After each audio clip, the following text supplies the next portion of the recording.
soy la culpable de la espera. Pero para compensar esta espera, voy a hacer un pequeño sondeo de uno de los libros que he leído de mi editorial. Y como verán, todavía me falta el aire por haber corrido algunas cuadras. Pero no importa, saben que el centro siempre puede ser una sorpresa de calles cerradas, así que... Pero nunca tan sorprendente como los desafíos y riesgos que tomamos los editores independientes. Entonces hoy día quería compartirles un texto y luego vamos a pasar al conversatorio, ¿no? Esta mesa me parece muy interesante y lo comentaba más temprano por el tema de la variedad de experiencias que tienen los editores aquí presentes. Entonces, sin más, voy a leer ese texto. La mayoría de editoriales independientes son pequeñas empresas impulsadas por las ansias de sus editores por ver publicados los libros que sueñan. Sean estos de poesía, arte, ensayo o cómic, de pequeño o gran formato. El interés principal de sus artífices es compartir la experiencia del libro, la visión particular del mundo que éste enarbola con sus lectores, y con este acto de entrega se hace realidad el ideal que conmemoramos cada 21 de septiembre, la bibliodiversidad. La bibliodiversidad es la diversidad cultural aplicada al mundo del libro y se plantea como un acto de resistencia ante la creciente concentración y la frecuente adquisición de las editoriales latinoamericanas por parte de los grandes conglomerados transnacionales que, en pos de lograr un mercado globalizado, centran sus esfuerzos en encontrar y consolidar las fórmulas que harán posible el próximo gran bestseller. La bibliodiversidad rechaza las consecuencias de estas prácticas. Una vez determinada la fórmula, los contenidos se homogeneizan agresivamente, copando cada mesa y página disponibles. Mientras que aquellos libros que apostaron por salir de lo convencional, por innovar y crear espacio para una voz que no existía, son silenciados nuevamente y no tienen cabida en la monocromía mercantilista. Es así como, en oposición a estas prácticas, la edición independiente impulsa y celebra la diversidad, a la par que genera mercados alternativos en los que desarrollan escritores, editores, diseñadores locales, imprentas e industrias de toda índole. Edición e independencia son nociones que van de la mano en una sociedad signada por el elemento unificador de esta época, el consumismo. Se trata entonces de hacer algo más, mucho más que hacer libros. Al crear una comunidad de lectores, estamos sentando las bases para una generación de ciudadanos. Eso es lo que teníamos que compartir como asociación de editoriales independientes. Ahora hemos hecho un pequeño cambio de nombre. Y estamos aquí para hablar sobre los desafíos que representa seguir esa labor. Entonces, para empezar y saber exactamente quiénes tenemos aquí en esta mesa, les voy a presentar primero a Carlos Vela, de la editorial Peso Pluma, a Jorge Arroyo, esta falta de ejercicio me mata. Jorge Arroyo de TAPIC, y a Héctor Sáenz del Cuervo, que viene desde Arequipa. Entonces él nos va a contar una experiencia bastante particular y que en realidad siento que nos va a enriquecer la experiencia que tenemos a veces tan cerrada desde Lima. Entonces, bueno, sin más, empezamos con las presentaciones. Carlos, si nos puede contar un poco sobre Peso Pluma, su catálogo y cómo empezaron. Hola, mi nombre es Carlos Vela, yo me encuentro a cargo de la editorial Peso Pluma junto con mis socios Teo Pinzas y Paloma Reaño. Peso Pluma nació en el año 2014, la formaron, empezaron con esta aventura Teo y Paloma. Ellos son egresados de literatura de la Católica. Yo me uní durante los primeros pasos que tuvieron. Yo soy administrador de la Pacífico y la idea que tuvimos de arranque fue hacer algo distinto respecto de lo que se estaba haciendo en el panorama literario a nivel Perú. Empezamos primero con la selección del catálogo. El objetivo que tuvimos era no publicar necesariamente lo que se venda, sino partir de lo que nos gusta y queremos proyectar al público. Queremos que el público lea esas cosas maravillosas que muchas veces llegan a nuestras manos y no están en los anaqueles de las librerías, la gente no conoce acerca de ellos. Es así que empezamos publicando, reeditando la primera novela de Julio Ramón Ribeiro. Esta novela fue publicada inicialmente en el año 1960 y no se reeditaba, si no me equivoco, desde la edición de Tusquets de principios de los 90. Entonces era un deber nuestro y fue un compromiso que tuvimos con la familia de mostrar no solamente a Julio Ramón por el tema de los cuentos, sino destacarlo por otros ámbitos como era en ese momento la novela.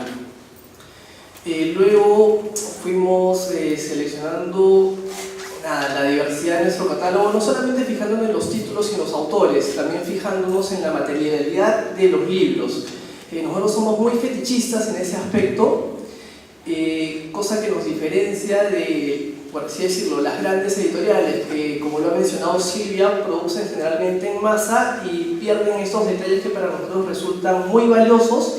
Tratamos de aterrizarlos en todas nuestras ediciones y creo que ese valor agregado finalmente el consumidor lo destaca, lo valora y pues por eso creamos una conexión con ellos. Actualmente tenemos 11 libros en el catálogo. Hemos publicado, empezamos con la novela, luego nos fuimos por los cuentos, hemos publicado mucha poesía, hemos rescatado piezas valiosas como los cuadernos hológrafos de Luis Hernández, cosa que habían habido varios intentos de hacerlo, pero no se había concretado. Entonces, finalmente, nuestra idea con Peso Pluma y de la mano con ser una editorial independiente es aterrizar en esta aventura todos nuestros sueños literarios, todos nuestros proyectos de la mejor manera posible y pues creemos que lo estamos logrando hasta ahora. Gracias. Doy la palabra a Jorge.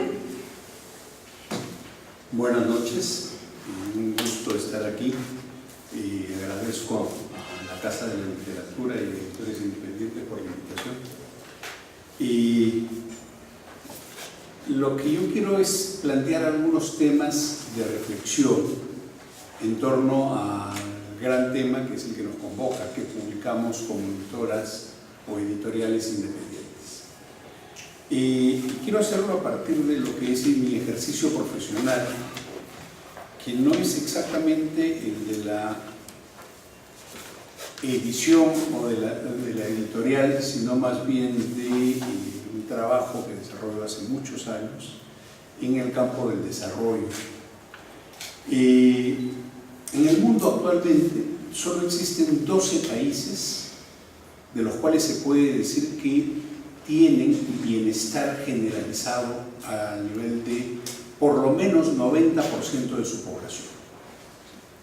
No hay más, solo 12 que se pueden jactar de decir y de sentir y de asumir que más del 90% de su población tiene garantizado en primer lugar el empleo, los ingresos, alimentación, salud, educación, todo, más del 90%.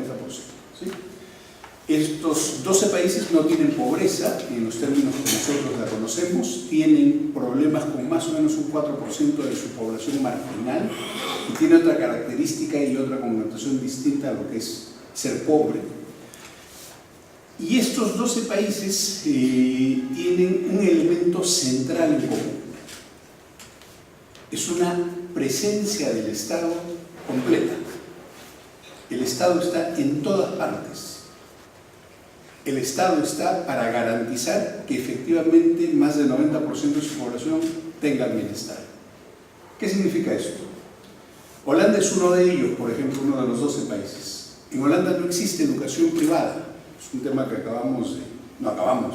ojalá siguiésemos discutiendo en términos de los cambios que deberían producirse en nuestro país. En Holanda no se conoce la educación privada, no existe. Toda la educación es pública. Hay algunas congregaciones religiosas que administran colegios siempre y cuando se sujeten completamente al mandato del Estado, a la currícula del Estado. Y en ese sentido pueden recibir algún subsidio del Estado, ¿verdad? Y podría llamarse educación privada, pero lo único que hay en términos de lo que nosotros conocemos como educación privada. En los 12 países que menciono, la educación predominante es pública. ¿Sí? En los 12 países que menciono, la salud es pública. La seguridad es pública, no se ven tantos vigilantes, watchman, seguridades privadas, no existe eso. ¿Cuáles son los 12 países? Rápidamente, los 4 escandinavos, Austria, Holanda y Alemania en Europa, Japón y Corea del Sur, Australia y Canadá. En América solo hay un país con bienestar asegurado para más del 90% de su población. ¿Qué otro elemento en común tienen? Son los países con mejor nivel educativo del mundo. Y cuando digo mejor nivel educativo, me refiero al mejor nivel educativo generalizado. ¿Sí? Más del 90% tiene un alto nivel educativo, que está por encima de 12 años de educación, ¿sí? Mientras nosotros estamos en 7, 8 a las justas. Son los 12 países que más leen en el mundo. ¿Sí? Y aquí quiero mencionar el caso de uno de ellos, que es Noruega. Noruega tiene apenas 5 millones de habitantes. Se habla noruego, que solo lo hablan en Noruega 5 millones de personas. Y es un país donde la gente lee más o menos un promedio de 44 libros per cápita al año. Leen 44 libros considerando que la lectura voluntaria ocurre a partir de los 12 años. En España están en 20, Argentina 8, que es el país que más lee en América Latina, y en el Perú estamos en menos de medio libro al año. Algunos socios del Lápiz nos preguntamos, ¿por qué no empezamos a publicar medios libros? De repente sí logramos el mercado. ¿Y esto por qué es así? En Noruega, a todos los escritores que deciden ser escritores siendo muy jóvenes, por lo general siendo muy jóvenes, cuando demuestran que están dispuestos a escribir como actividad central en sus vidas, les otorgan un subsidio de 25.000 euros anuales a cada uno. En Noruega, el Estado, de todas las publicaciones noruegas, que en promedio tienen 2.500 ejemplares por tiraje, compran 875 libros obligatoriamente, con lo cual casi cubre el costo total de la publicación. ¿Sí? Estamos hablando de poco más del 30% del tiraje de todos los libros que compra o adquiere el Estado. Cuando se trata de libros infantiles y juveniles, compran casi la mitad del tiraje, por obligación.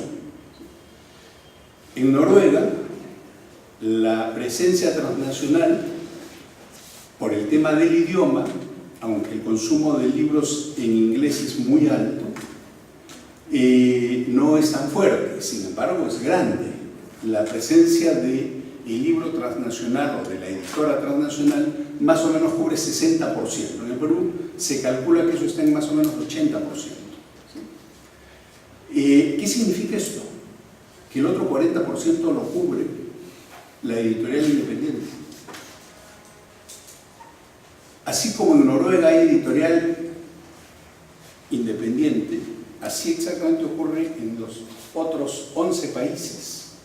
Y así ocurre en todo el mundo. En todas partes hay editorial independiente. ¿Para qué sirve la editorial independiente? Más o menos sirve para lo mismo en todos los países del mundo. Para hacer algo de lo que nos ha dicho Carlos hace un momento, y para hacerlo, como también lo ha mencionado Silvia, en función a lo que alguna gente, algunas personas soñamos y deseamos comprometernos con. Lo que mencionó Carlos es para publicar algo distinto, para hacer algo diferente. ¿Sí? Para eso existimos las editoriales independientes aquí en el Perú, en la China, en Noruega y en todo el mundo. ¿Sí? Entrando más en el terreno entonces. Somos independientes ¿por qué? ¿Independientes de qué? Somos independientes de un sistema o un modelo de publicación predominante. ¿Cuál es el modelo de publicación predominante? El que maneja actualmente la transnacional, ¿verdad? Que en el Perú cubre más o menos 80% de las publicaciones que se hacen. Somos independientes de ese sistema, no solo independientes, también alejados de ese sistema para publicar cosas distintas. Luego veremos qué cosas son esas publicaciones distintas. Porque es un sistema, como todo sistema, esencialmente manejado por el capital, centrado en la búsqueda de lucro y de renta, lo que está bien, ¿verdad? Pero no es lo único que puede estar detrás de lo que una publicación representa, y lo que una publicación representa es la cultura, ¿verdad? Si nosotros dejáramos que todas las publicaciones se centraran en la búsqueda de lucro y de renta, estaríamos perdidos simplemente, ¿verdad? Porque habrían miles de cosas que no se podrían publicar, porque simplemente no se justificarían por la búsqueda de lucro y de renta. Entonces, una editorial independiente, antes que nada, es una editorial que representa una actividad distinta a aquello que es la publicación de un sistema centrado en el lucro y el capital. Y por lo tanto, se centra en algo distinto. ¿Se centra en qué? Se centra, podríamos decir de manera general, en la cultura. ¿Qué cosa es centrarse en la cultura? Centrarse en la preocupación por lograr que la cultura trascienda ciertos límites y se generalice en un determinado grupo social o en una sociedad. Y a partir de ahí ya encontramos que la cobertura y alcances de la edición independiente puede ser múltiple, ¿verdad? Siempre y cuando sea distinta a la búsqueda de lucro y centrada en la cultura. Por ahí la vastedad con que podemos movernos es bastante grande, muy amplia. ¿Qué significa ser una editorial independiente en el Perú? Significa padecer muchísimos problemas, como también nos lo adelantó Silvia hace un momento. Esencialmente tenemos, yo creo que tres problemas principalmente. El primero es el mercado. Tenemos un muy reducido mercado, muy reducido número de lectores, ¿sí? Curiosamente aquí cabe mencionar que el Perú en América Latina es el país donde más diarios se lee.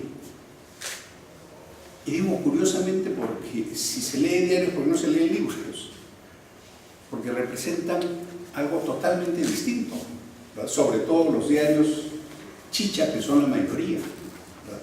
Y no sé si ustedes saben los tirajes, pero por ejemplo, lo que sé más o menos certeramente es que el diario chicha del Comercio, creo que es el Trompe, ¿no es cierto?, vende 5 veces más que el Comercio a la fecha, el día domingo, ¿sí? Lo cual es asombroso, sabiendo que el Comercio en algún momento llegó a tirar los domingos 180.000 ejemplares, por ejemplo, y que ahora bajó a menos de 100.000 hace rato. Entonces, ¿es un país que lee o es un país que no lee? Lee chicha, que es probablemente lo que más nos aleje de un desarrollo cultural que sé que nosotros necesitamos y requerimos con urgencia. Pero ahí tenemos un primer problema, el mercado. Un segundo problema muy serio es el sistema de comercialización que padecemos todas las editoriales independientes, ¿sí? Y ahí, en ese sistema, en esa cadena de comercialización, el problema esencial se llaman librerías. Primero, por las comisiones que cobran. Segundo, porque pagan tarde, mal o nunca. ¿Sí? Hay varios ejemplos que podemos mencionar de librerías que no pagan, así de simple, ¿sí? Y la librería es el vehículo, el instrumento en todo el mundo que comunica al editor con su público. Y si eso es lo que falla, estamos perdidos. Es así. Y entonces hay que pelearse. Y hay que generar nuevos mecanismos. La feria es un mecanismo que ayuda, pero que no resuelve el problema, ¿sí? Y en tercer lugar, y creo que esto muy cercano al hecho de que tratamos de publicar más en función a lo que podemos ofrecer y no a lo que demanda el mercado, está el tema de una falta de profesionalización muy grande, ¿verdad? También vinculada al problema del capital. Creo que nos falta a nivel de las editoriales independientes un nivel de profesionalización mayor. Creo que esta profesionalización debe tocar esencialmente dos aspectos: la definición del catálogo, que es uno de los temas de esta presentación, ¿sí? El catálogo, por ejemplo, nosotros estamos haciendo un alto en este momento de 2-3 meses con el propósito de revisar lo hecho, y ya tenemos un diagnóstico que nos dice todo lo que se ha hecho en función a la oferta, o sea, nuestra oferta, y no se ha hecho en función a la demanda, que es como se mueve el mercado, ¿sí? Y entonces tenemos que hacer una variación sustantiva para centrarnos en la demanda y ofrecer dentro de nuestras posibilidades e intereses por la cultura lo que la demanda espera y exige, ¿no? Ya no se le puede ofrecer publicaciones a partir de lo que los conductores de la editorial les parece lo más conveniente, si es que no se responde seria y consistentemente a esa demanda.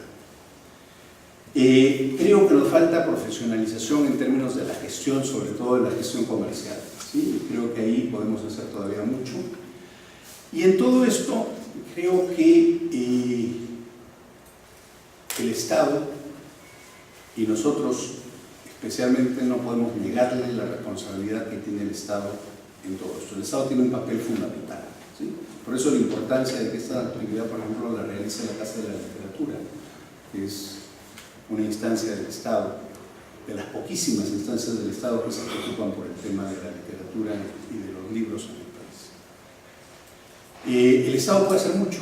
Ya en América Latina tenemos varios ejemplos de estados que vienen haciendo mucho. Los tres más conocidos a lo largo de la historia desde que somos república en América Latina son México, Argentina y Brasil, que son estados fuertes, históricamente muy poderosos en términos de su capacidad de ingresos, y en estos estados en promedio la presión tributaria se ubica en más o menos 24-25%. En el Perú nunca hemos superado una presión tributaria de 14%, creo que ahora estamos en 13%. Después de estos estados históricamente poderosos y que han invertido en cultura de forma importante, el ejemplo más reciente y más destacable en el último tiempo es Colombia y Chile. En los dos casos, si hacemos una comparación de lo ocurrido en términos culturales y en particular en términos de la lectoría, hace 20 años, 25 años eran dos países que estaban detrás de nosotros. Ahora nos adelantaron, no solo por un tema de competencia, sino como un ejemplo de lo que el Estado puede hacer.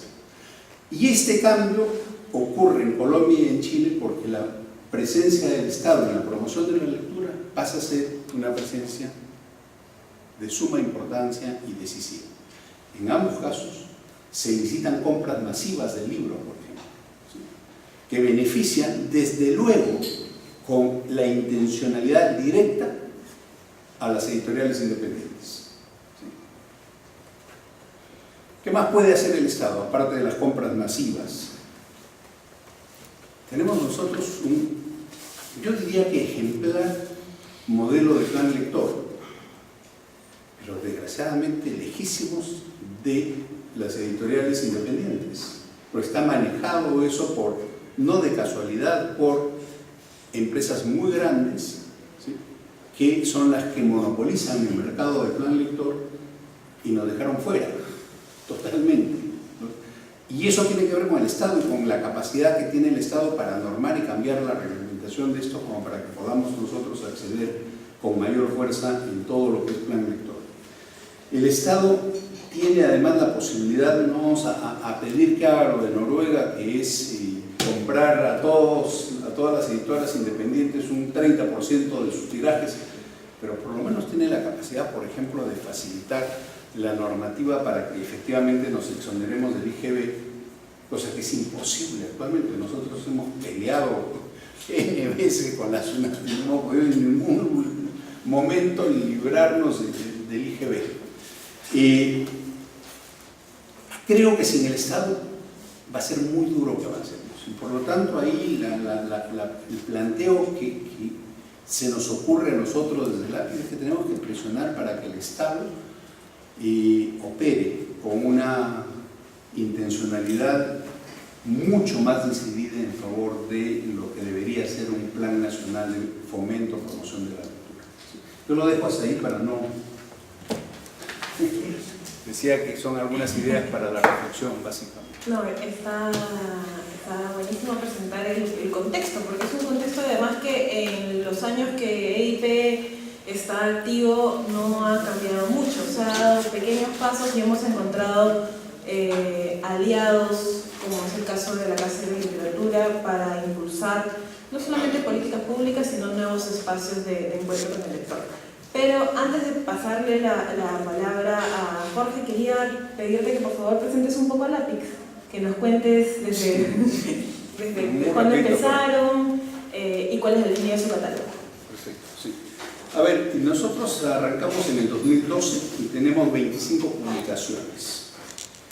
Para ser muy sincero, y creo que es necesario ser sincero siempre,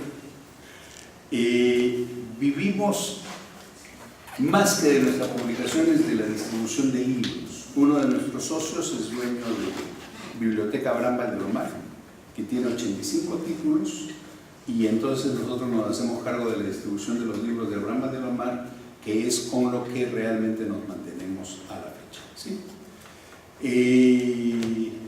Este año teníamos previsto incrementar nuestra producción a por lo menos 30 libros, tenemos 25, ya hemos resuelto que va a ser imposible llegar a los 30, creemos que podemos llegar a los 28 siempre y cuando 6 librerías que nos deben bastante plata nos paguen.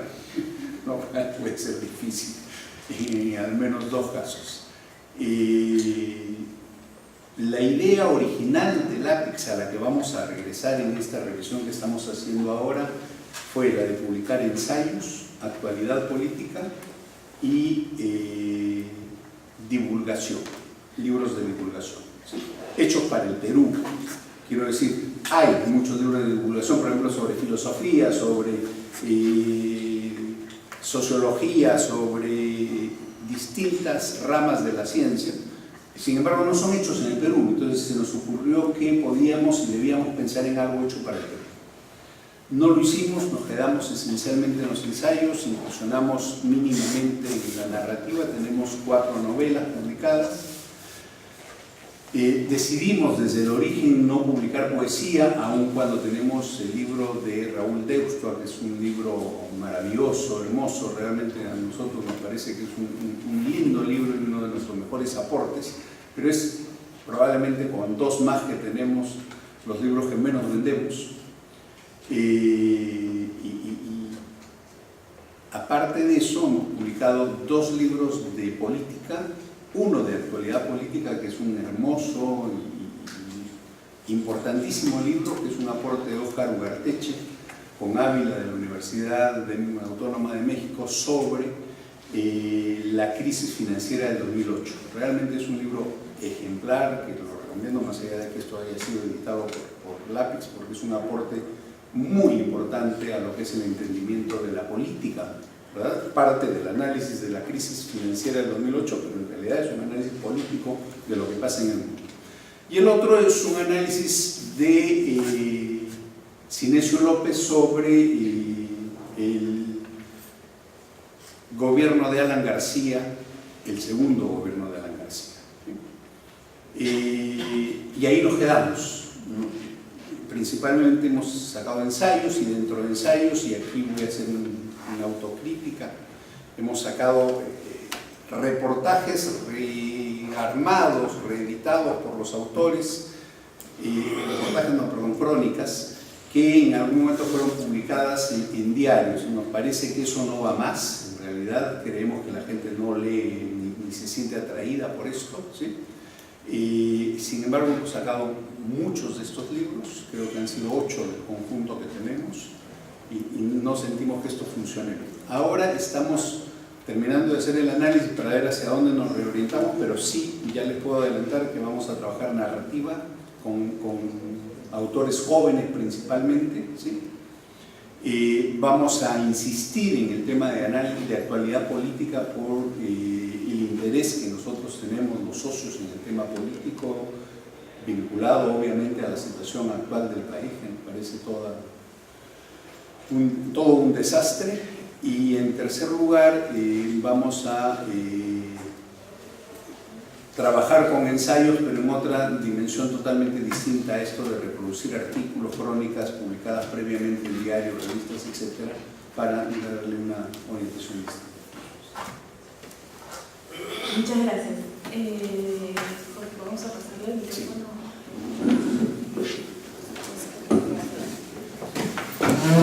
Ok, gracias. ¿Me apoyas con el catálogo, por favor?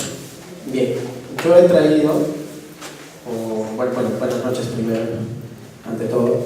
He traído para mostrarles una forma de cómo no hacer un catálogo, para ser expreso. ¿Qué pasa? Que editorialmente Cuervo Editores viene de una experiencia, lo vamos pasando también para que vean, en la que hemos aprendido a editar a martillazos.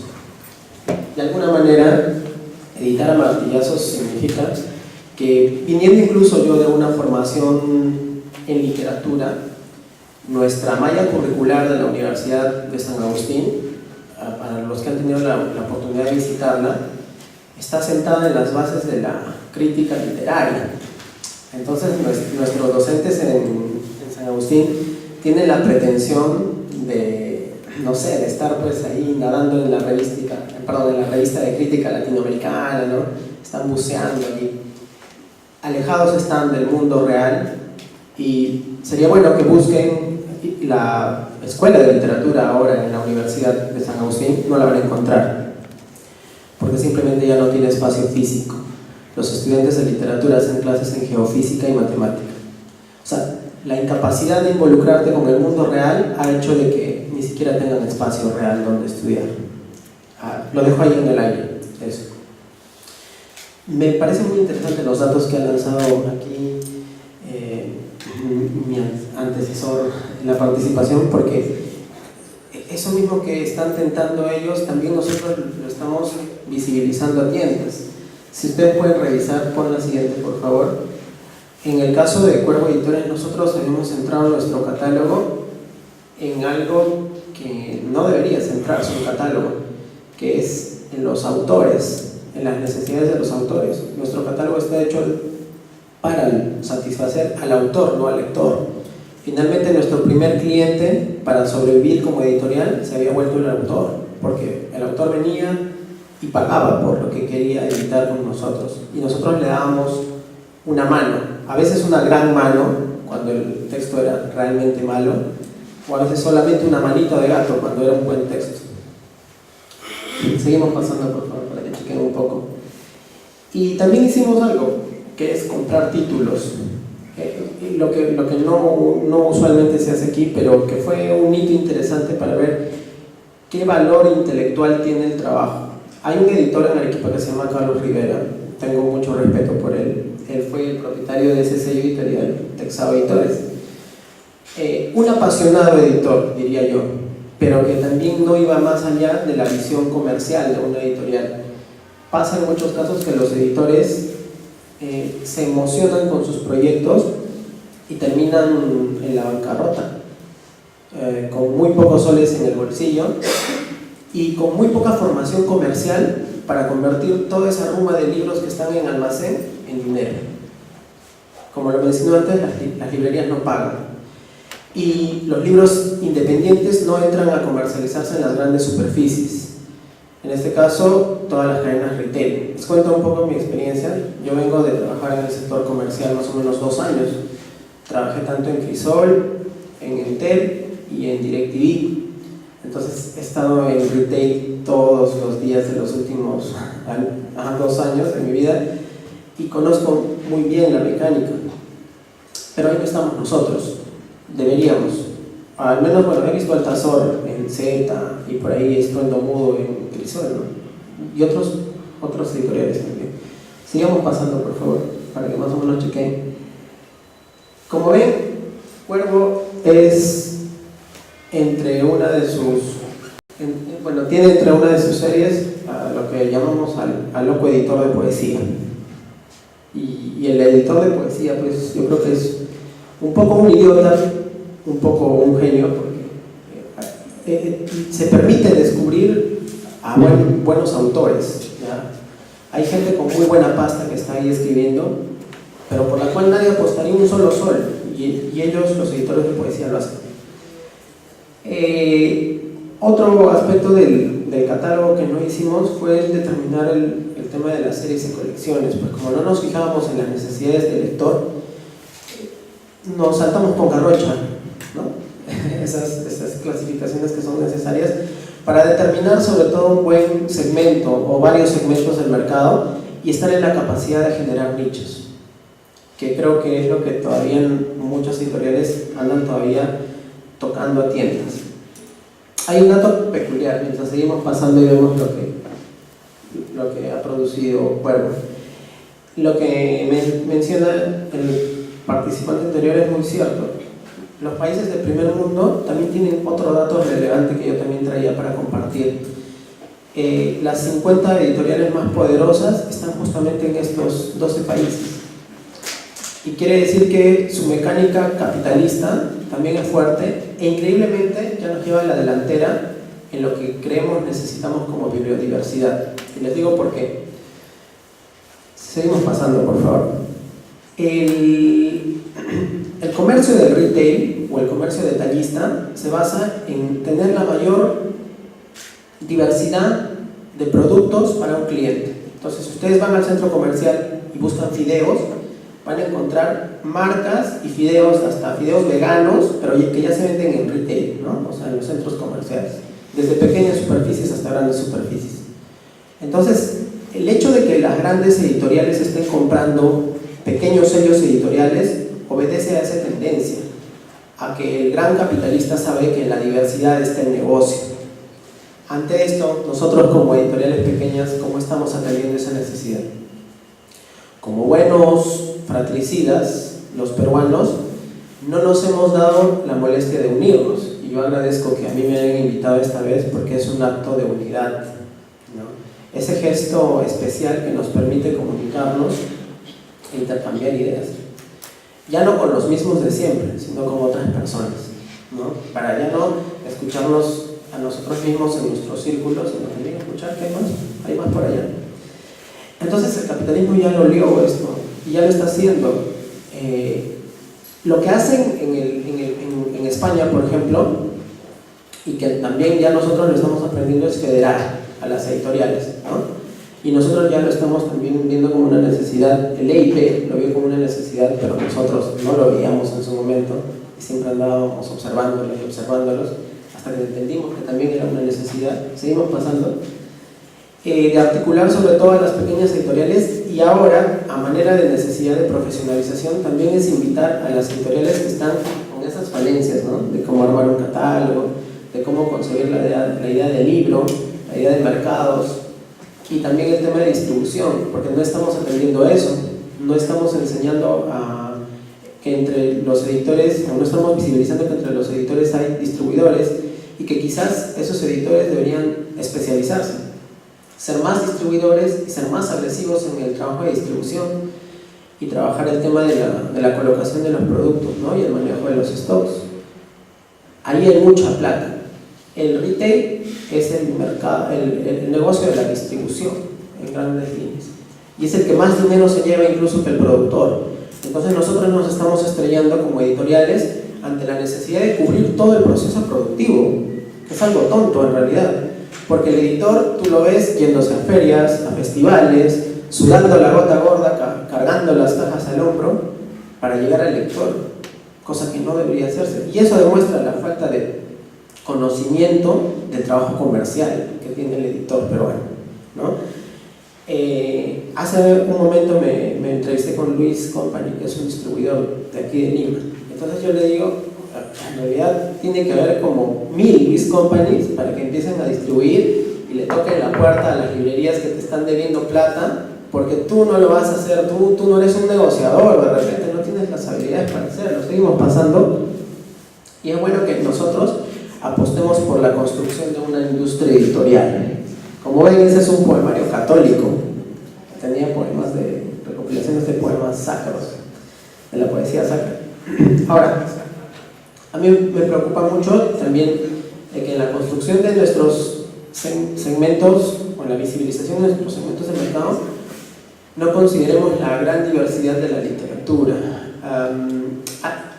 Hace, libros arriba hay una chica que publicó conmigo que se llama Cintia Terroba. Ella es una cirujana que hace poesía, o al menos lo intenta. Y ella estuvo en Cuba y me dice, pucha, en Cuba hay un montón de apoyo a la cultura. Y yo le dije, claro, bueno, aquí como que recién se está moviendo. Por presión del Banco Interamericano de Desarrollo, el Perú está modificando sus políticas de cultura, ¿no? Porque esto de la economía naranja no es que lo hayamos descubierto recién, o sea, es una necesidad para que pueda considerarse un país en vías de desarrollo, ¿no?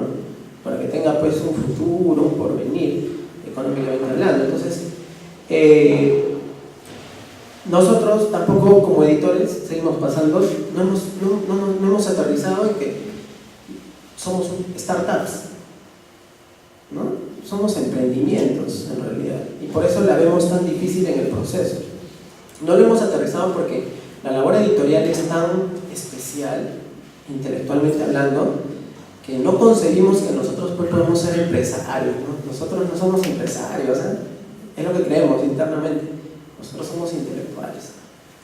Entonces, bueno, lo somos, creo, en cierta medida, pero no hemos aterrizado el tema de las startups porque también hay un montón de capacitación, ¿no? Y ahora que trabajo con otros proyectos, Cuervo Editores ya, al igual que mi anterior compañero, también ha hecho una evaluación de qué estábamos haciendo o qué estamos haciendo mal, seguimos pasando, y hemos decidido ponerle un pare. Y nosotros editamos como estábamos editando hasta diciembre de este año.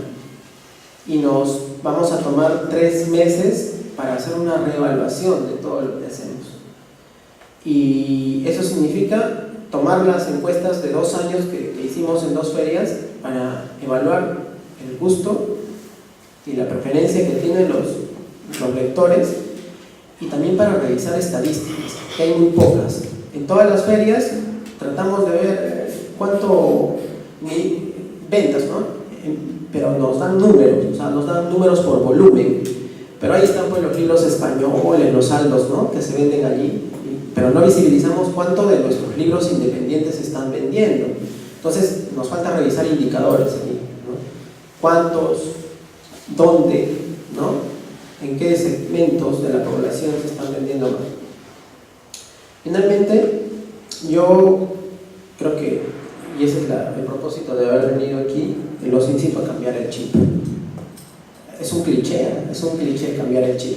En todos los sectores industriales y empresariales que creen en la innovación les dicen lo mismo, y creo que no es floro.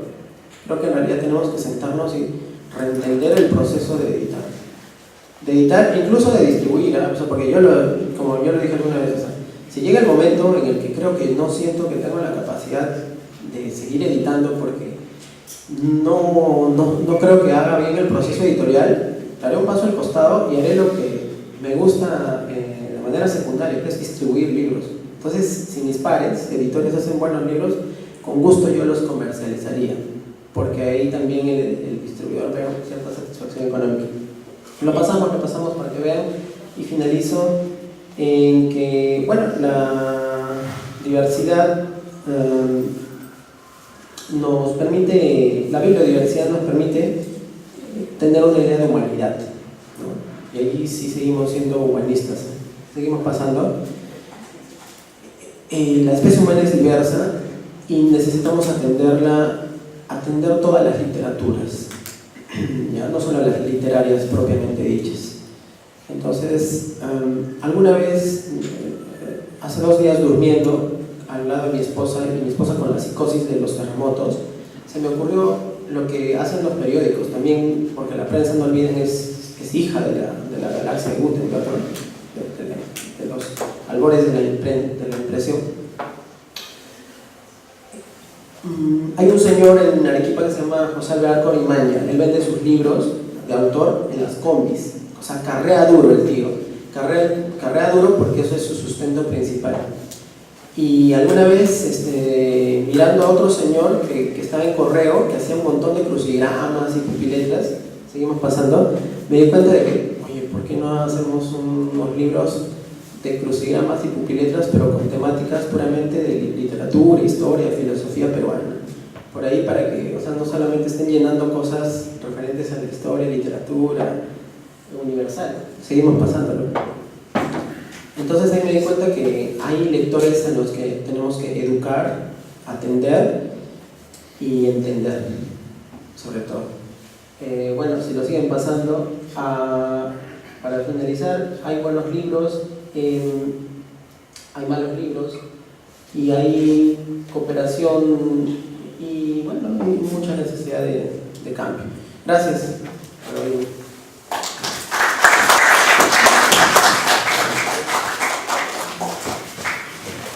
Gracias. Es curioso cómo mencionabas lo del transporte público, porque me hace recordar a la historia de cómo yo empecé en edición, que algunas personas ya las tengo aburridas con esa historia. Pero pasó que yo estaba en un micro, demorándome demasiado, yendo de la universidad a la casa de mi madre, porque era el primer ciclo y vivía con ella, y alguien se sube a repartir un folleto, y eso es gracioso. Y esta persona lo reparte, no pide nada a cambio y se baja. Luego de un tiempo me di cuenta que la mayoría de personas que estaba sentada en esa Machu Picchu estaban mirando fijamente el papel, leyéndolo una y otra vez.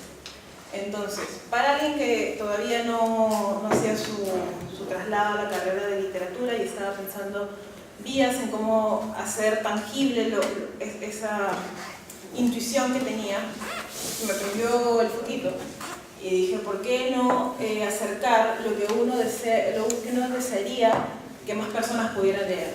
Entonces, sí, con total ignorancia de lo que son los derechos de autor y demás, empezamos a imprimir en Rufino Torrico, por ahí donde solían estar más las imprentas, una hojita chiquitita, impresora tira y retira, en la que había pues de todo, ¿no? Desde la cabarela, ya les digo, mejor no digo más porque de ahí me meto en problemas de derechos de autor, pero se repartía y empezamos a hacer eso, lo repartíamos gratuitamente en buses, en lo que sea, y se empezó a armar una comunidad de gente que quería que los textos que a ellos les gustaba se compartan en esta hojita y querían a su vez repartirla y tal. Y ese entusiasmo de acercar lectura a la gente, de pronto esa hojita cayó a las manos de alguien que a su vez me llevó y terminé en una editorial.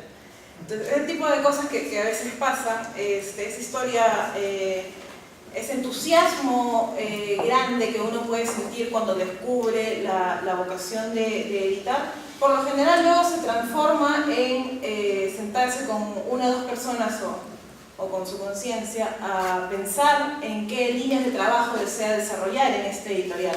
Cuando ya no estamos hablando de hojitas o de fanzines o de plaquetas, como es el caso de algunos que hemos empezado así, sino ya empezar a pensar en libros, que requiere un presupuesto más amplio, que requiere un trabajo más delicado y que lamentablemente, como se ha mencionado aquí mucho el tema de la profesionalización, no contamos con una carrera de pregrado, no contamos ni siquiera con un diplomado serio, o sea, en plan de que esté validado por la nación, ¿no? Entonces, estamos hablando de que hay un vacío gigantesco que hay que cubrir, como mencionabas en el tema de la carrera de literatura. Yo también estudié literatura y hace un poco veía un video de mi universidad en el que decía, ¿en qué puedes trabajar si estudiaste literatura? Y decía, bueno, puedes ser profesor, puedes trabajar en gestión cultural y puedes ser editor. Y dije, ¿qué? Un momento. Y abrí la malla curricular y vi que no había cambiado en nada, en absolutamente nada. Entonces, qué curioso que cuando yo salí de la universidad, cuando yo entré a la facultad y encontré muchos de los cursos que quería encontrar y que me encantaron y tal, lamentablemente no encontré ni medio curso, ni medio taller, ni media charla, ni medio nada en el que alguien me diga, para entrar en esto es necesario no solamente tener vocación y tener buenas ideas y darse con un poco de soberbia, creerse buen lector, sino que también hay que tener esta formación comercial y saber hacia donde uno se está metiendo. Entonces es curioso cómo a partir de este entusiasmo general, este entusiasmo inicial, uno genera líneas de trabajo, que es lo que todos empezamos a hacer y por lo cual poco a poco han ido contando cada uno, pero luego eso nos encontramos con el contexto que Jorge nos relataba al inicio, que es un contexto durísimo en el que hay muy pocas ayudas y casi la luz al final del túnel no se puede ver. Pero a pesar de eso es muy interesante escucharnos mencionar que están replanteando las editoriales para volver con entusiasmo, porque creo que aquí nadie en esta mesa está pensando cambiar radicalmente de rubro. Creo que todos estamos igual de ya enceguecidos por la labor. Así que, bueno, es el tema de la profesionalización. Y me gustaría que Carlos nos comente un poco, porque Carlos en realidad es de formación administrador, lo cual le da un enfoque particular de este negocio. Entonces, no sé si nos puedas comentar un poco sobre tu experiencia desde el Correo. A ver, justo he tomado unas notas también para abordar este tema que me parece fundamental. Hay que diferenciar entre la editorial y el editor. La editorial es una empresa. Generalmente la práctica usual hace que el editor sea en sí mismo la editorial porque hace de todo, edita el libro, coordina la grabación, si es que no él mismo la hace la distribución. Pero tampoco en el mundo ideal, como debería hacerse una adecuada distribución de funciones, eso debería estar delegado en una serie de personas a cargo de cada una de ellas, no porque uno no pueda hacerla sola, sino porque los skills necesarios son distintos. Yo soy parte de una editorial, pero yo no soy editor. Mis pares, en este caso a los que hacía referencia en un inicio, Teo y Paloma, ellos han estudiado literatura. Los 5 años que han tenido ellos en la universidad y los años que han tenido de manera posterior en el rubro, algunos editando libros, otros como libreros, otros escribiendo en algunas revistas o haciendo corrección de estilos, yo no voy a llegar a eso. Yo lo que he venido es, en este caso a Peso Pluma, a dar mi formación, que es de administración y un poco financiera y comercial, y hacer un complemento con ellos. Yo creo que en nuestro caso esto ha funcionado bastante bien. Lo que debería pesar en una editorial independiente es que la decisión acerca del catálogo esté en el editor y no en el área comercial. En este caso, si bien yo muchas veces trato de no imponerme, pero sí comentarles de manera un poco eufórica o apasionada mis preferencias literarias, ellos las van a escuchar, les van a dar forma, pero al final quienes deciden son ellos, porque ellos son los que tienen esta visión. Yo me encargaré de ver pues, la parte comercial, las cuentas, estas pequeñas peleas con las librerías a las que hacían referencia para ejecutar la cobranza, cómo mejorar un poco la distribución, qué canales existen. No solo existen canales físicos, existen canales virtuales. El editor en sí mismo no puede ser en todo. Entonces, mi sugerencia como editorial independiente es también aprender a ordenarnos internamente y que el editor no pueda hacer todo. Tiene que, si se quiere profesionalizar la empresa y la labor, hay que empezar a delegar y darse cuenta de que uno solo no puede hacerlo todo. Y solamente para cerrar esa parte, sí quería diferenciar editorial independiente de editorial pequeña. ¿Sí? Hay una gran diferencia entre ambas. Generalmente la editorial independiente nace siendo pequeña porque pues tienes que formar un fondo y empezar a apalancarte, pero nada, la pequeña no solamente se resume en la facturación y en el branding, se traduce en otras cosas que yo creo que el consumidor las va notando en el catálogo y en los libros que publicamos. Gracias, Carlos. Para continuar con el tema de la profesionalización, quisiera hablar un momento sobre el modelo de negocio a partir de lo que está hablando Héctor. Pasa mucho mucho de las editoriales que podemos hacer dentro de las independientes. Fuera de las editoriales independientes hay que hacer sí la diferencia entre editoriales independientes e iniciativas editoriales, ¿no? Hay esa no tan ligera diferencia, que es que básicamente las editoriales independientes tienen que entrar a un mercado y tienen que moverse bajo esa lógica, así lo quieran o no. Pero en el caso de las iniciativas editoriales sí hay muchas que aparecen y desaparecen, y realmente es una pena que no lleguen a ese estado de profesionalización que podemos querer lograr aquí, ¿no? Lamentablemente esa profesionalización, como lo mencionaba Héctor y como lo mencionamos todos en algún momento, se da mucho con ensayo y error, ¿no? Ver qué es lo que está funcionando dentro de nuestro catálogo, probar, ver que un libro no funcionó, quizás ver que lanzarnos a hacer un tiraje de 2000 ejemplares no estamos preparados para ello, y tampoco el mercado lo está. Entonces, ese tipo de decisiones que uno va tomando en el camino también forman lo que es nuestro modelo de negocio. Como estamos aprendiendo en esto, muchas veces podemos tomar todas las oportunidades que aparezcan, perdiendo de vista que cada libro que publicamos es como un ladrillo dentro de nuestra misma casa. Si cogemos todas las oportunidades, lamentablemente vamos a terminar con una casa que no va a resistir el futuro terremoto que nos espera. Pero en cambio sí seguimos líneas de trabajo, sí podemos afrontar mejor nuestro camino hacia el lector. Entonces quisiera que me comenten, por favor, Jorge y Héctor, cómo desde sus editoriales han decidido este momento de replanteo. Los dos están hablando de que han hecho un análisis del camino recorrido. Héctor comentaba que hablaba de encuestas que habían realizado. En el caso de Jorge habla de que tienen además distribución. Quisiera que ahondemos un poquito más en esos temas, por favor. Jorge.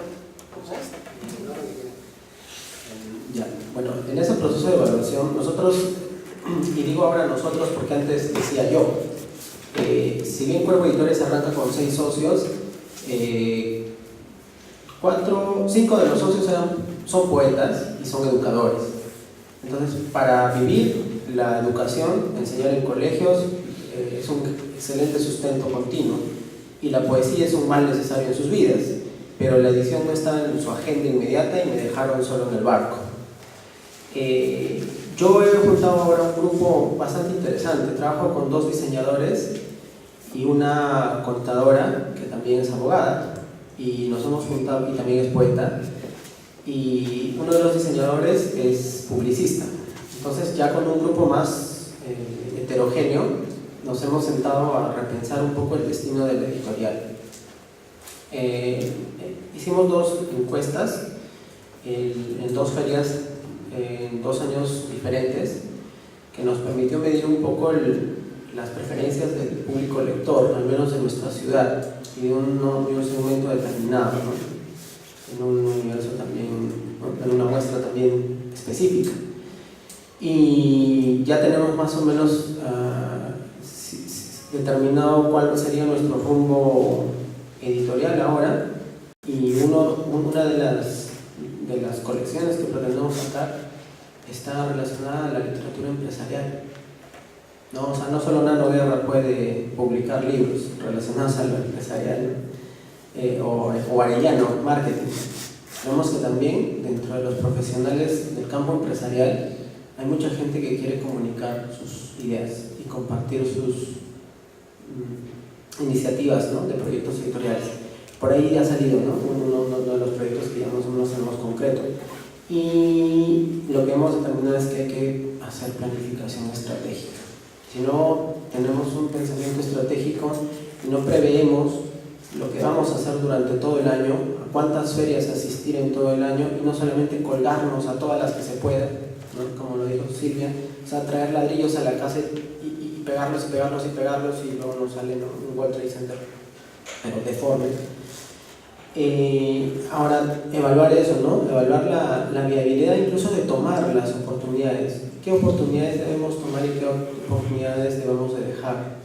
Y lo que mencionó el primer participante, la parte financiera, disciplinarnos en la parte financiera, realizar a tiempo los cobros, hacer un gasto escueto. Ni siquiera pensamos en los retornos tributarios del Estado a partir de los proyectos sectoriales, porque bueno, obedece a la necesidad de hacer volúmenes grandes, pero vemos que nuestros potenciales financieros pueden estar en la mayor rotación, ¿no? Preocuparnos por la mayor rotación del producto. Y nada, echar mano de lo que llamo el capital intelectual. No todos somos genios en lo que hacemos, pero hay algo que yo he aprendido en esta vida que me ha funcionado muy bien, que es gestionar personas. Y el talento de otros, gestionar el talento de otros también es un talento. ¿Ya? Entonces hay gente, hay buenos editores, directores de proyecto, investigadores, es que por ahí se orienta el trabajo editorial, publicistas, etcétera, ¿no? Ilustradores, diagramadores, ¿no? Que se encargan de la monetización, que pueden hacer el mejor trabajo que tú no puedes y tú no debes hacer. Por ahí andan nuestras ideas y nuestros lineamientos ahora. Gracias.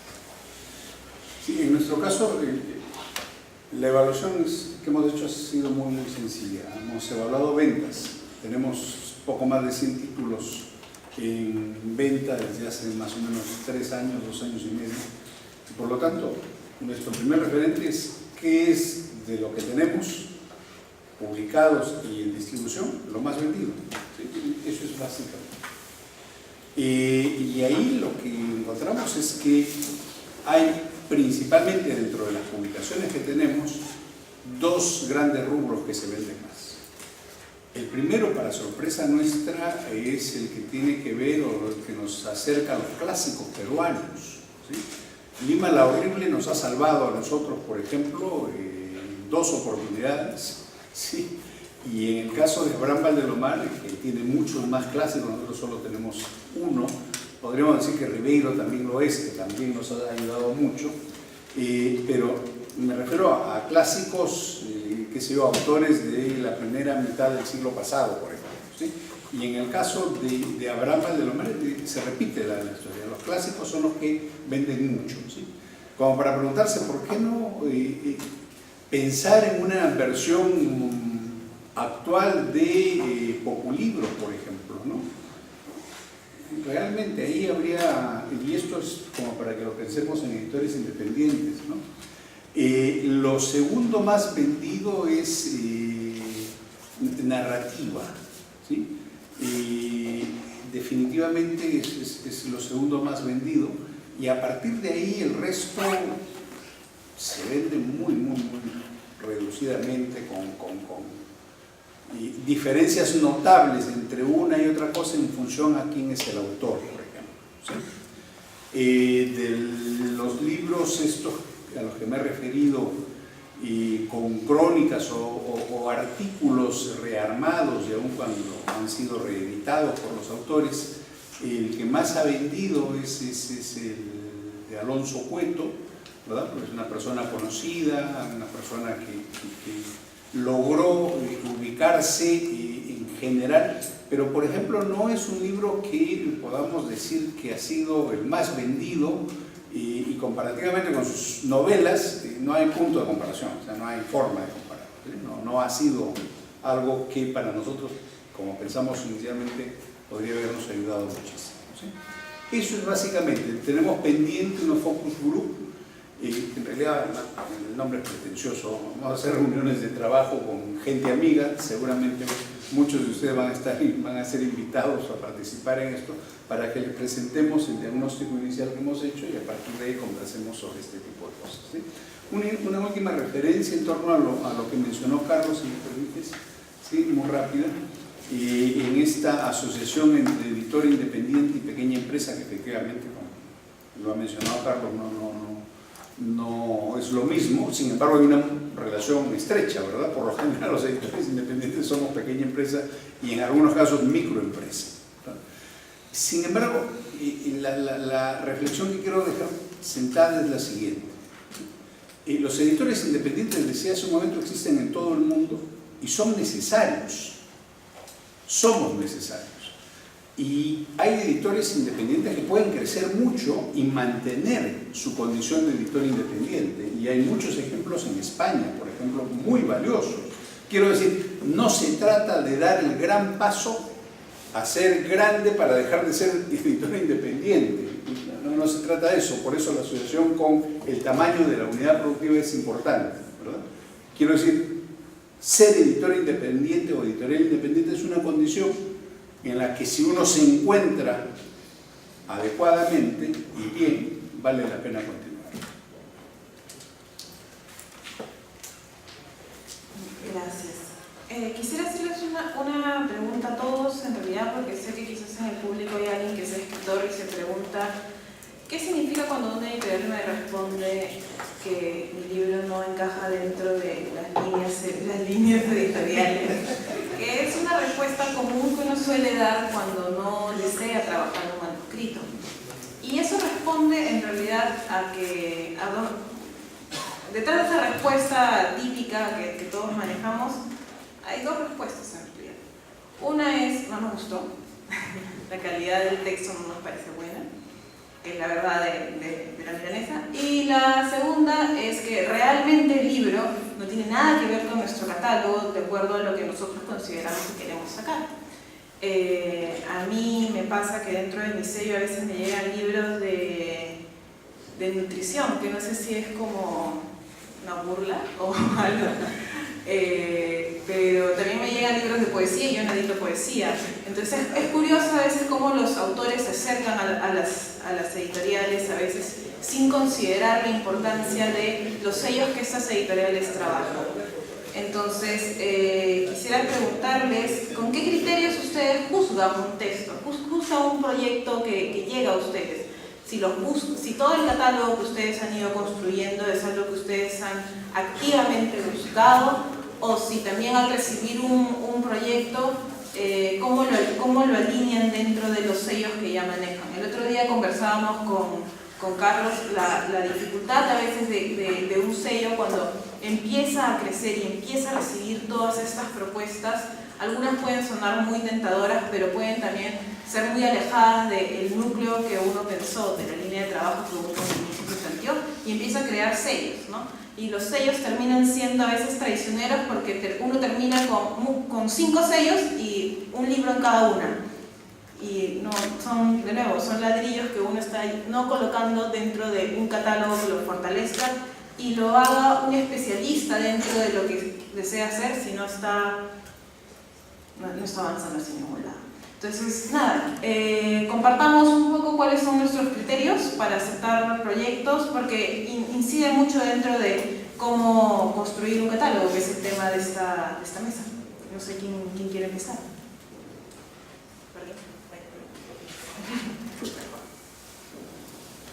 Por obvias razones, la revisión de manuscritos no está a mi cargo. Ya les he comentado un poco que la información no va por ahí. Pero en el caso de Peso Pluma, y por el speech que tenemos nosotros como editoriales, si alguien nos escribe, más allá de si nos envía un manuscrito o simplemente nos hace una consulta sobre cuándo va a ser la siguiente presentación de nuestro libro, es responderles, ¿sí? Yo creo que ahí tiene que ir pues la buena onda que debe tener la editorial independiente, debe ser cercana al lector, al escritor, a todo el ecosistema que nos rodea, ¿sí? Entonces, para empezar, siempre respondemos si la respuesta es positiva o negativa, y la pelota ya se engancha de mis socios editores, ¿ya? Pero igual siempre va a haber un tipo de feedback positivo o negativo acerca de los manuscritos que nos lleguen para poder sumar y que alguna vez esta persona que realmente esté en sus pininos pueda algún día convertirse en no sé si en un gran escritor, pero tener un texto que pues deba ser leído. Nosotros hemos construido el catálogo.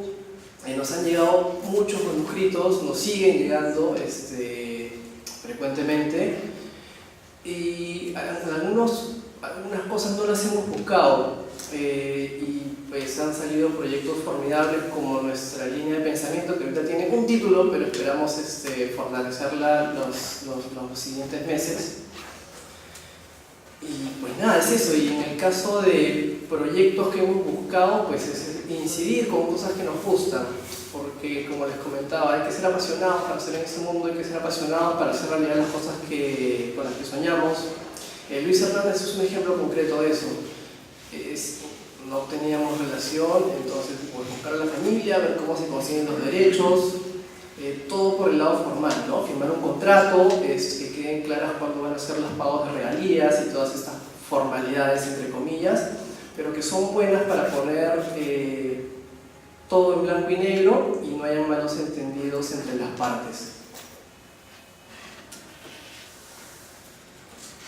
Gracias, Carlos. ¿Y por este lado de la mesa? A ver, algunos de los criterios que hemos manejado, aquí hay dos muestras, por ejemplo, de libros que a mí sí me han generado gran satisfacción trabajar y editar con sus autores, porque ambos, bueno, uno particularmente dio mucha plata y este me dio mucho gusto porque es poesía.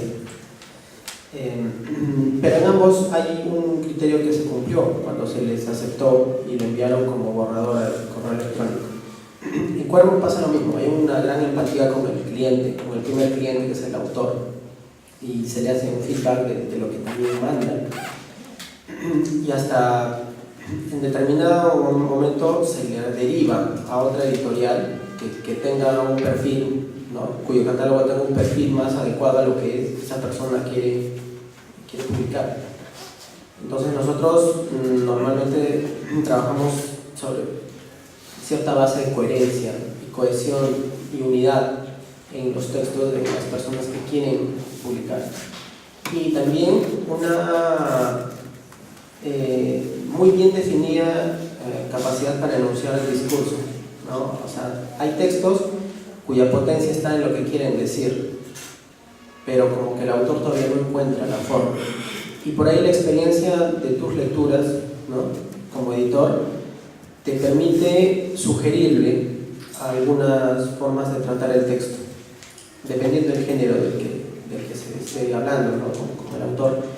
Entonces, por ahí que sí es de gran utilidad presentarle previamente algunos criterios y devolverle el texto si es que nuevamente el autor tiene intención de sacarlo con uno. Eso a grandes rasgos, ¿no? Es lo que nosotros hacemos en el trabajo editorial. No sé todavía lo que vamos a hacer después, ¿no? Habrá que evaluar. Sí, en nuestro caso el año pasado recibimos 26 pedidos de publicación y de los 26 nos deben haber llegado unos 14, 15 textos originales. Me niego a llamar el manuscrito de estas alturas, pero que todo llega por computador. Y ninguno lo pudimos publicar. Y de los 26 pedidos, pensamos que valía la pena publicar por lo menos 3 y no pudimos hacerlo, por razones económicas, por razones de capital, ¿sí? Tengo la impresión de que como todo está vinculado con todo, y esto forma parte también de nuestra realidad, ¿verdad? Y quiero decir, y hay autores que no tienen ninguna orientación de nadie y por lo tanto lo que hacen es tocar todas las puertas que les resulta posible, y si ven alguna cosa en Facebook o en una web, escriben, de repente les liga, de repente no, y nos ha llegado pedidos también para publicación con capital, pedidos de publicación con pan bajo el brazo, y nosotros hemos tenido 2 casos en que hemos publicado, pero no de estos que llegaron independientemente, sino de gente cercana, y estamos arrepentidos de haberlo hecho. Realmente nos hemos prometido no volver a publicar a nadie que pague por su publicación, porque nos parece, en nuestro caso, no quiero generalizarlo en absoluto, nos parece hasta indecoroso que se haga, ¿sí? Creemos que no es el camino a seguir para nosotros y por lo tanto nos negamos a hacerlo más. Y aparte de los problemas que genera, que los hemos tenido con los autores, ¿sí? Y de las publicaciones que logramos leer y que cuando vimos los 3 socios que leemos que valían la pena publicarlas, realmente nosotros lamentamos mucho que no pudieran colocar, que no pudieran editarse, y las recomendamos a otra gente que no las pudo publicar tampoco y están ahí, y son publicaciones valiosas, ¿sí? Y eran dos novelas y un ensayo, los 3 realmente cumpliendo todos los requisitos de calidad que se le puede exigir a una buena publicación. No hay manera, ¿sí? En 2 casos de gente joven y en el otro caso de una persona ya mayor que escribe regularmente, pero nunca ha publicado un libro, ¿sí? Creo que es parte de toda esta situación el que le tocan la puerta a uno sin saber bien si es el editor adecuado. Todo el mundo anda tratando de hacer sus cosas a como dé lugar, ¿verdad? Con los medios que existen, buenos, malos, y eso es parte de lo que tenemos que corregir en el camino, ¿no? Parte de lo que tendría que cambiarse a estas alturas. O sea, los autores deberían tener todos el derecho de lograr que alguien les revise sus potenciales publicaciones como para saber si efectivamente vale la pena, y alguien, si es que vale la pena la publicación, debería publicarse, ¿no? Así de simple. Pero precisamente este tipo de espacios nos permite visibilizar la labor del editor, porque muchas veces es totalmente desconocida, ¿no? El editor es ese fantasma que clientes, autores y demás ignoran el grado de compromiso que uno tiene que adquirir cuando uno decide publicar algo. Pero vamos a pasar ahora a preguntas del público. No sé si alguien tenga alguna pregunta sobre el catálogo, las editoriales, lo que viene en el futuro para estos sellos.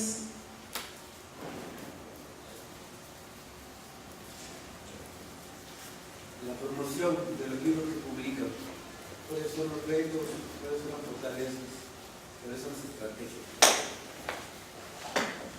Sí, si yo soy crítico con las librerías, lo soy más con los medios de comunicación, ¿sí? Y yo tengo una suerte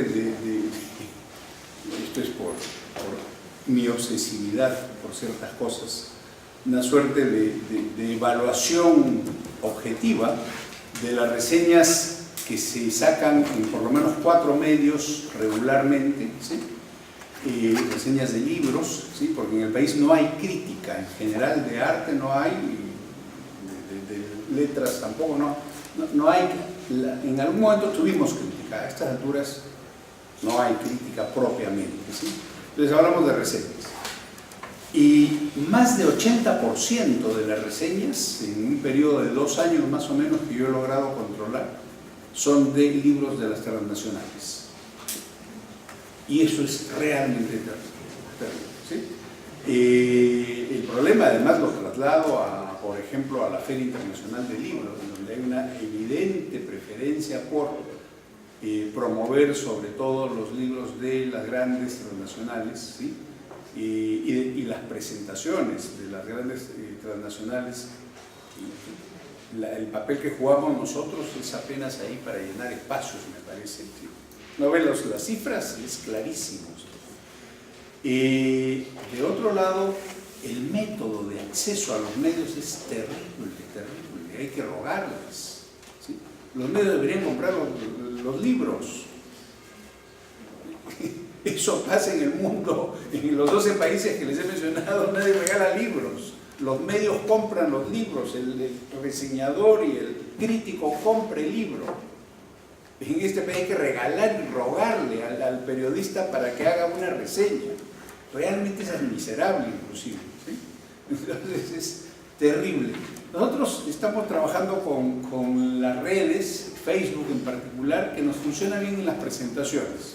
Ya nuestras últimas 6, 7 presentaciones hemos tenido llenos.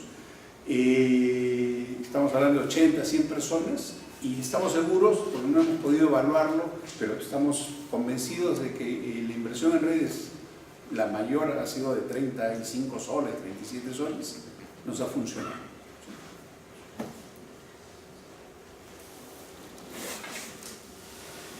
Efectivamente, con mencionan, la cobertura de la prensa es bastante dura, pero pues igual hay que ingeniárselas para llegar al público lector. En nuestro caso también hacemos bastante uso de pues, las redes sociales. Cada vez que podemos y una publicación habilita, ponemos pauta para que se difunda aún más. Tenemos nuestra gran vitrina virtual, ya que todo el mundo está en línea, que es nuestra página web. Ese debería ser, considero, un canal vital cuando las editoriales empiezan a tener ya un catálogo formado. A partir de este no solamente puedes comunicarte o con la ciudad en la que estés o con el país. A través de la página, felizmente, hay gente que nos escrito de afuera, pues, mandamos los libros afuera. La editorial empieza a hacerse conocida más allá de manera local. Entonces el canal web yo creo que es un muy buen medio para promocionarse uno mismo. Y en cuanto a la prensa regular o la formal, por así decirlo, es insistir con ellos. A la larga yo creo que todo el secreto está en cuán buenos, la definición de bueno puede evaluarse, pero que también esté elaborado tu catálogo. Tu catálogo es tu carta de presentación y si lo tienes y se va sacando novedades constantemente y son productos buenos, al fin y al cabo ellos se van a interesar en ti. Y ellos son los que van a empezar a pedirte. Ahorita no pasa, entiendo, ¿ya? Pero igual, no hay que perder esa batalla. Yo tengo un pequeño consejo, en realidad, cuando estaba haciendo costos de Amazon. Cuando uno termina de hacer el libro y dice, bueno, ok, al final gasté eso en imprenta, en corrector de estilo, te sale el costo unitario del libro. Y si uno va a mandar, no sé, los libros así en sobres a El Comercio, Per21, etc., todos los medios que quizás pudieran, en algún escenario mágico darle espacio y tener una reseña, digo, pero ¿para qué voy a mandar el libro si puedo gastar estos 20 soles que me cuesta este libro, más el tiempo de llevarlos en pauta de Facebook? Y es en realidad lo que funciona de maravilla. No solamente funciona para que le den like a las publicaciones, sino que más gente se va enterando y empiezas a generar alrededor de la editorial una comunidad de gente que está interesada. Y si el catálogo maneja cierta línea, esa persona que se interesó, que llegó a ti, sea por el autor X, de pronto se va al autor Z y termina siendo casi como un fiel seguidor de la editorial. Y es en realidad ahí donde uno empieza a ver ya caras conocidas dentro de las presentaciones, y además Facebook permite hacer ese tipo de preventas que ahora las editoriales están haciendo por internet y que he escuchado que tienen buenos resultados, ¿no? Un poco también ayuda a saltar el tema de las librerías que no pagan. Pero Héctor, ¿tú tienes algún...? Sí, además de los espacios en redes que ya han mencionado, también plantearnos el reto de la aplicación. El mayor número de startups exitosas, y ahí tiene un ejemplo Uber, empezó como un emprendimiento digital. Entonces tenemos que plantearnos como tarea la necesidad de articular, estructurar estas aplicaciones relacionadas a lo editorial o al lector, ¿no? Principalmente de cara al lector. Ahora, las fortalezas que tenemos es que entre nosotros hay talento y hay que generar un sano reconocimiento de para que se visibilicen, ¿no? Y que se muestre ante los ojos del lector y el potencial consumidor que esta puede ser una industria boyante. Y en las estrategias, creo que a corto plazo hay que buscar crear alianzas para rebotar nuestras actividades, ¿no? Ser más solidario y rebotar todo el material publicitario o cultural de donde venga, también para que pueda ser criticado, ¿no? Y visualizado de algún modo, y dejar sobre todo que los publicistas echen mano de su experiencia y su trabajo en nuestras editoriales, porque también hay reseñas abundantes y muy profundas que para Facebook, ustedes saben cómo son los lectores de Facebook, ¿no? Son breves, entonces hasta para un lector profundo llega a cansar un poco la vista y solamente el hipertexto es otra cosa. En las redes tu texto ya no tiene límites, ¿no? Si algo te aburre, lo saltas y listo, y se acabó el asunto. Entonces, eso es tema de otra profunda conversación. Pero tengámoslo en cuenta, ¿no? Dejar que los publicistas nos den una mano para trabajar mejor los contenidos. Con respecto al peso que tiene la literatura infantil o juvenil dentro del catálogo que ustedes manejan, ¿cómo lo están trabajando ahora y qué visión tienen? Y la otra pregunta es, ¿han pensado en ofrecer libros digitales, abordando el tema de impresión, de distribución? Obviamente se estarán en contacto con el lector. Yo hago un pequeño comentario y luego pasamos a los demás. Con respecto a libros infantiles, he tenido solamente una experiencia en el catálogo y la verdad que decidí no continuarla en el momento porque sentía que no era mi camino aún, ¿no? Sin embargo, luego la vida me llevó a trabajar en licitaciones del Ministerio de Educación y ahí no solamente vi que no podía no ser mi camino en el momento, pero era una excelentísima oportunidad comercial a lo que los independientes no estaban accediendo. Estamos hablando de tirajes sobre los 50.000 ejemplares para los módulos de biblioteca de educación básica regular. Entonces, ¿qué significaría una compra de 50.000 ejemplares para una editorial independiente? ¿Cómo podría impulsar su catálogo? ¿Cómo podría ayudarnos a sacar esas propuestas que como Jorge mencionaba, sencillamente tuvimos que dejar pasar y ver cómo lamentablemente quedaban ahí esperando su oportunidad?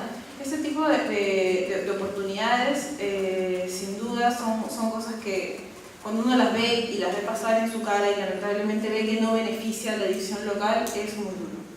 El trabajo que hay que hacer por ahí es muy grande aún, ¿no? Para habilitar que el sistema de compras públicas considere a las editoriales independientes como potenciales jugadores dentro de todo ese sistema enorme que hay que pensar.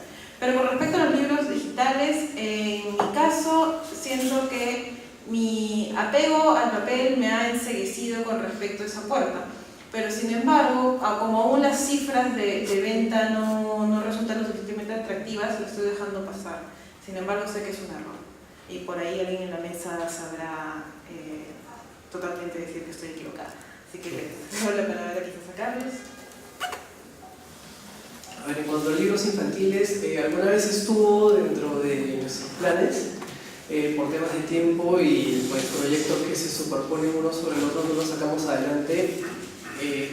Los tres, en nuestro caso, sabemos que es un mundo totalmente distinto, totalmente nuevo, en el cual no necesariamente los tres tenemos una expertise en esto y pues lo que queremos es hacerlo bien, entonces nos prepararemos para sacarlo cuando tengamos los skills necesarios para hacerlo y sacar un producto de calidad. En cuanto al tema digital, también es un mundo totalmente distinto, se manejan canales distintos, distribuidores afuera que te enlazan con distintos canales de venta, los derechos de autor, el tema del pago de regalías también se manejan totalmente distintos. Yo, en el caso de Peso Pluma, empecé a involucrarme muchísimo en este aspecto desde el año pasado y esto debería concretarse con nuestra primera publicación hacia fines de este año. Y a partir de eso, pues nada, empezar a digitalizar todo nuestro catálogo. Yo sí le tengo bastante fe a este nuevo canal, que es el digital. A veces creo que no necesariamente todo tiene que imprimirse, por ejemplo. Podemos ampliar nuestro catálogo no solamente imprimiendo, sino sacándolo en digital y pues nada, si va súper bien, pues imprimiremos algunos ejemplares y veremos también cómo funciona. Yo creo que es un buen ejercicio que hay que hacer en algunos casos si es que no tenemos el apalancamiento financiero para lanzarnos en la piscina de frente. Y pues nada, ojalá que se va a completar este año y ese es mi compromiso de parte de Peso. Sí, a ver, nosotros no hemos descartado aún la incursión en los libros infantiles. Nos cuesta enfrentar esa decisión por dos razones. Primero, porque estamos lejos de lo que significa una especialidad de este tipo, y de otro lado exige bastante más capital, ¿sí?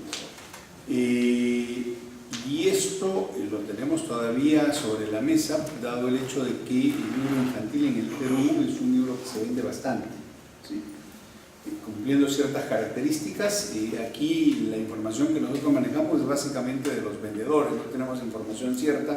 Yo esperaría que la Cámara nos pueda informar cuántos libros, qué tipo de libros se vendieron en la feria, por ejemplo, y no dudaría en que un resultado probable es que se haya vendido mucho libro infantil, ¿sí? Cosa distinta con el libro juvenil, ojo, que cada vez es más copado, como pasa en todo el mundo, por la transnacional, ¿verdad?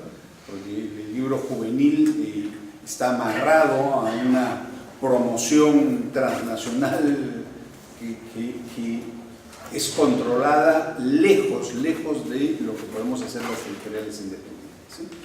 Sobre el libro digital sí creo que hay que hacerlo. Nosotros estamos en estos momentos ya embarcados en el proceso de, espero que lleguemos a diciembre con por lo menos la mitad del catálogo y probablemente unos 20 libros de Abraham Valdemar puestos en digital. Sin embargo, a diferencia de lo que pasaba hace 10 años en que quienes publicábamos, o en ese caso teníamos interés en publicar libros físicamente, andábamos asustados porque el libro digital fuese a desplazar al libro físico. Lo que informa actualmente quienes estudian el tema es que el crecimiento del libro digital se ha medio estancado, ¿sí? Ha subido, pero en los últimos 5 años muy ligeramente en el mundo, ojo, y ha llegado a un nivel del cual probablemente ya no salga significativamente mucho más arriba, por lo menos en los próximos 10 años. Quienes estudian esto lo calculan así, ¿sí? Y por lo tanto ha regresado la tranquilidad a quienes producimos libros físicos, porque no ha habido propiamente un desplazamiento, ¿sí? Quienes leen libros físicos son los que leen libros digitales, pero siguen leyendo los libros físicos, ¿sí? Eso es lo que se tiene probado. Y los nuevos lectores, por ejemplo, entre los jóvenes que leen libros digitalmente, empiezan en algún momento a adquirir los libros físicamente. ¿Te parece que no hay una contradicción o un antagonismo entre uno y otro libro? De hecho, en el Perú la venta de libros digitales es bajísima, ¿no? Bajísima.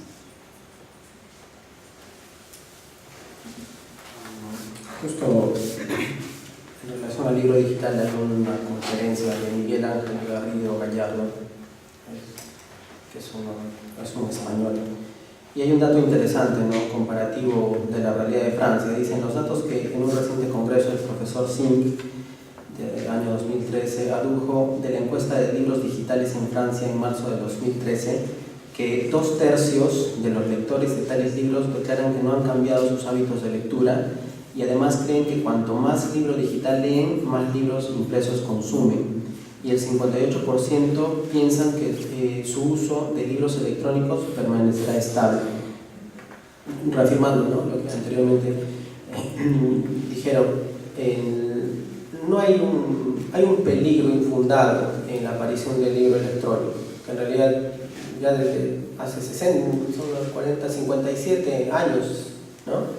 La escritura automática ya venía del año 59, ¿no?, con las primeras personas que ya jugaban con la electrónica y la computación y la literatura. Entonces, yo sí pondré ahí un hincapié o una pausa en emocionarnos en la tarea de hacer libros electrónicos. La realidad latinoamericana de lectores no es tan abundante como la europea. Los franceses, los alemanes, los españoles tienen una tasa de lectura mucho más por encima de la nuestra, ¿no? Muy por encima de la nuestra. Y creo que si no tenemos lectores de libros físicos, hay muy poquitos hipsters que leen libros digitales. Entonces tenemos que creer más en el libro físico, por ahora, ¿no? Creo que por ahora nos queda más esa tarea. Ahora, en el libro infantil, es cierto, es un tipo de literatura muy especializada, al cual no todos tenemos que meternos. Yo también tuve una mala experiencia editando un libro de literatura infantil, no fue exitoso, pero aprendí que ahí tiene que haber un trabajo cooperativo. Y yo me he enamorado de muchos textitos europeos, que cada vez que voy a Crisol, que era el único que los importaba, le compraba para mi hijo. A mí me gustaban, pero a mi hijo no le gustaban. Los botaba, literalmente. Pero me di cuenta que el trabajo del ilustrador en este caso con el autor, tiene que ser un trabajo con una simbiosis muy, muy grande. Y si el editor no logra comprender que ahí está el éxito de su libro infantil, entonces no es un editor que está destinado a hacer ese tipo de literatura o a trabajarlo. Entonces sí, hay que ver en qué medida de lo posible cada editor puede trabajar o no ese tipo de textos. Ya la hora nos ha ganado, entonces cerramos esta mesa agradeciendo a Héctor, a Jorge y a Carlos por acompañarnos esta noche. Les invito a darle like a sus editoriales, a Peso Pluma, a Lápiz y a Cuervo, y también a Editores Independientes del Perú. Y a ustedes les invito a partir de mañana, vamos a tener la Feria del Libro Independiente, van a haber talleres maravillosos, está el recital a las 6 de la tarde. El domingo va a haber otro conversatorio también buenísimo. Todas las actividades se encuentran en la página de la Casa de la Literatura y en la página también de EIP, que les vamos a estar compartiendo. EIP es la Asociación de Editores Independientes del Perú. Bueno, reiterando mi agradecimiento a la Casa de la Literatura por darle espacio a las celebraciones por el Día de la Biodiversidad, nos despedimos.